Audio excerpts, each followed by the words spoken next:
Gusto na ako i-shout out. Okay, ang amo ang mga kasilinganan na sige pamasangil na ang mga wakwak daw ang hinungdan sa ilahang mga manok na nangawala silahang tugkaran. Mga bagamog nawong!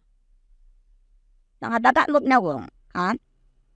Coming from me, ha, na member good ko sa Wakwak Society. Gusto lang na ako depensahan ang amo ang community.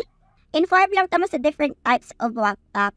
Natay wakwak na ginatawag nato og carnivores. Carnivores? Ang mga carnivores na wakwak mga di maoto sila amo kayong mga tao. No? Flesh-eating wakwak.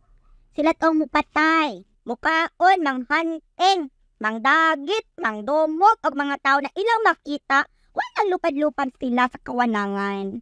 Okay?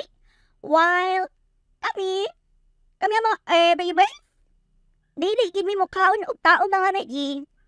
Kimo nang among kaliwatan. So, what's the point? Unsay point na sige mo pamasangil? Okay? So, damay-damay lang kibali ni ana na lang. Unsay pantos ang mga herbivores? Naglisod na gyud? Di lagi mi ka-afford og palit og pagkaon kay mangwakwak na lang mi? Ana na lang mi kalisod? Ha? Kapag abag mga nawong, kami usahay, mag-transform mi.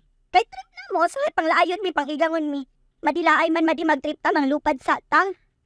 Ana ang mga tripping. Ha? Gidamay ba mo namo sa mga tripping? Nagay ko diri karon sa dako kaayo na puno, no? Kay nanguha ko diri og pagkaon, nanguha ko apple diri. Is that bad?